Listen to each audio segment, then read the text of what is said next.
last Africities was held in 2012 in the city of Dakar, Senegal. At that time, we had a discussion around implementing decentralization and empowering local government in Africa.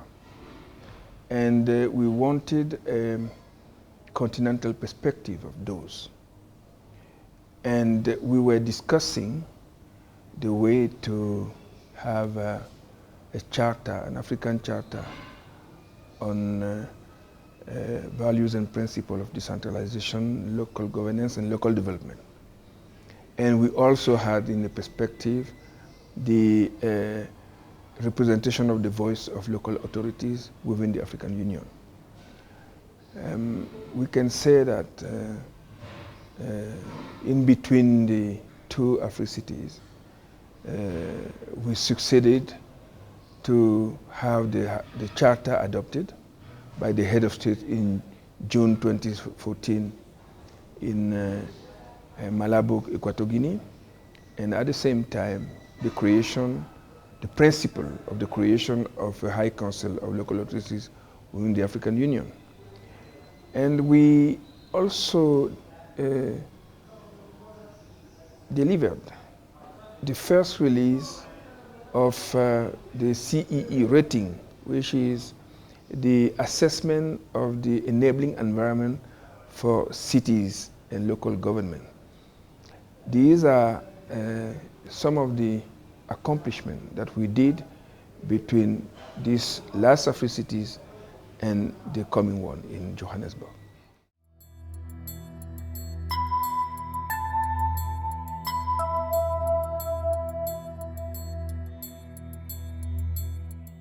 Well, the whole activities or intervention or strategies and policies of the United States and local government of Africa are defined around what we call the governance, advocacy, and decentralized development of Africa. This GADDEPA is a long-term perspective that spans from 2007 to 2021, and that describes the way UCLGA sees its mission implemented. And at each Africities meeting, summit, we have an monitoring and assessment of what was implemented and an adjustment into a 3-year plan of implementation of GADDEPA. So we will have the same here in Johannesburg to adjust the implementation of the GADDEPA. So what we do in essence is embedded or captured into the GADDEPA, all that we do.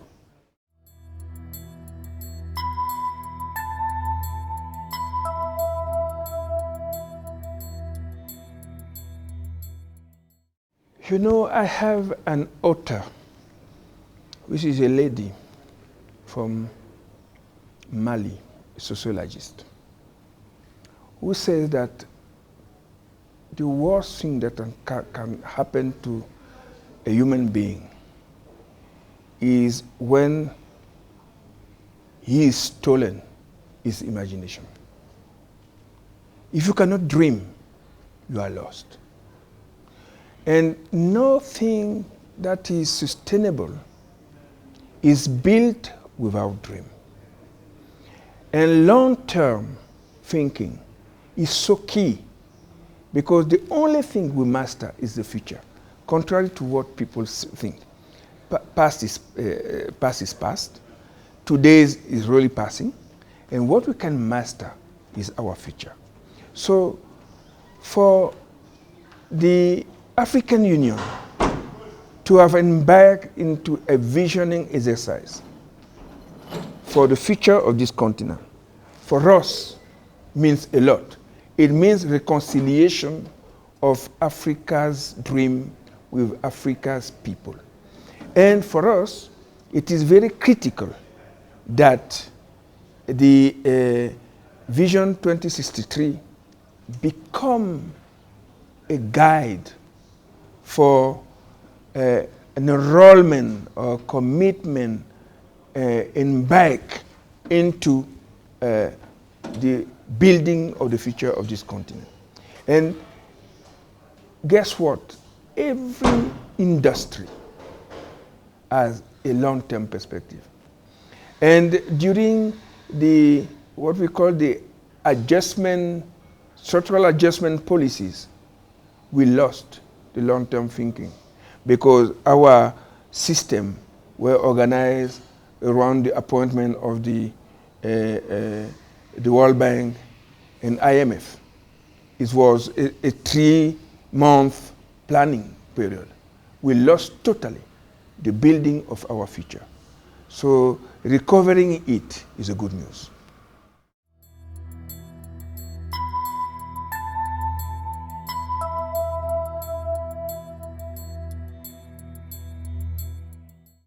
First of all, remember this word saying that you cannot do without half of the heaven, right?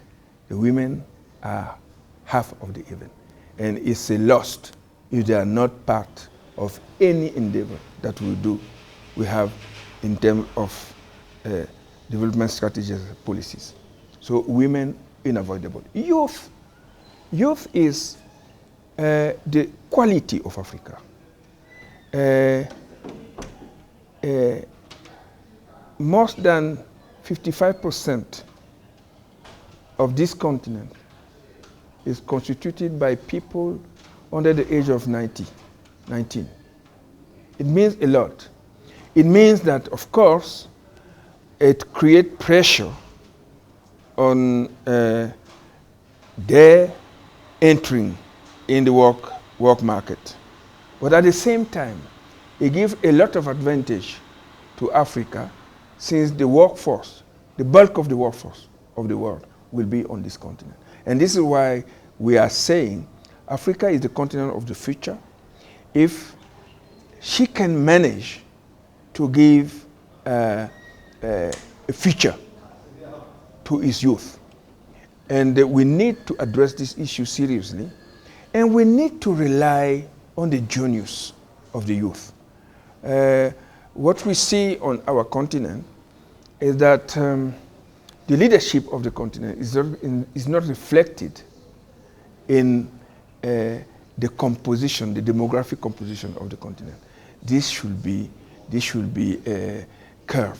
We need more young people engaged into leading our continent, and we need them to start from the local level. This is a call for the youth to engage more in local governments and to engage more in politics.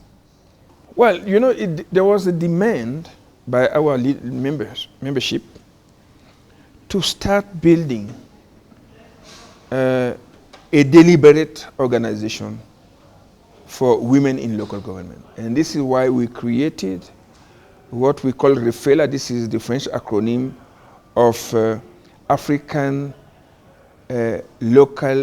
women local elected officials. And this REFELA was so instrumental in creating awareness of the need to empower women leadership in local government. And we went so far to try and get this issue addressed at the world level at UCLG, so that we define that we will not be satisfied if at least 30% of the leadership of our organization is not represented by women. But the fight is for a 50-50 representation of women. As regard to the youth, you know, we are very concerned about what happened with young people in terms of building their future in this continent. most of the young people don't have jobs. Most of them are lose confidence in building their future on the continent. Most of them are dying trying to cross the Mediterranean Sea to find a living in Europe. And this is a huge problem on this continent. So we see ourselves engaged in rebuilding hope for youth and in trying to embark local government for a more aggressive offer to youth on creating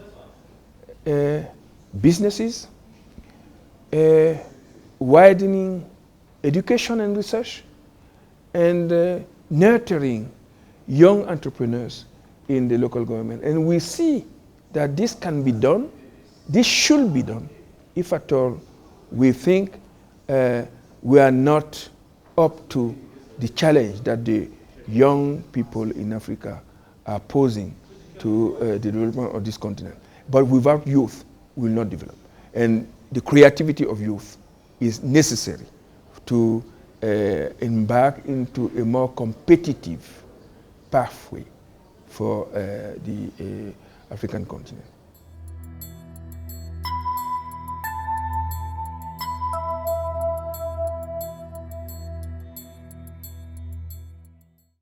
Number one, self-confidence. Africans are lose faith into the continent and the people of this continent. Africans are convinced that they are poor. To the contrary, people from outside are pouring to Africa to earn part of their wealth. They are producing a lot of richness based on the endowment of Africa. Only Africans lose faith on the continent, but they always see you as a key actor for the future of this world. And in my tribe, they used to say the elephant walk, but it doesn't hear its own feet because the thing is dumb. It's the other beasts in the forest that say, oh, who is walking like this with this huge step? So this is the kind of image that describes Africa the best. So self-esteem, faith in the continent is the first message that I will send. And the Africities is there to build this self-confidence and hope on the future of this continent. And engagement to building the future because, as I told you, the only thing we master is the future. Number two, build on your roots. You have a culture. No development can happen without respect to your culture. If we don't ground all that we want to do on our cultures, then we will be hanging in between. We need to be grounded in our societies, in our cultures, in our values. And this is why the proposal by the head of state and government of this continent to try and define our shared values is so key, because it is based on these shared values that we can reconcile the modernity of development and the identity of our roots. This is very key. So we need to go back to our roots so that we grow from there. And the last one is the will.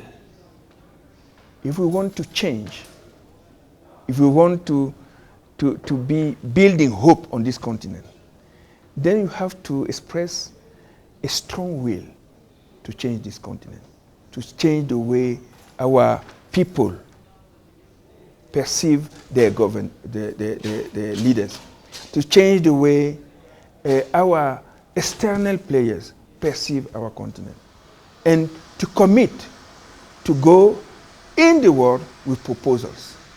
We want a voice of Africa that we will be proud of, and that will contribute to building a world of solidarity. And these are the core values of Africa, is solidarity. A world of oneness and respect to nature.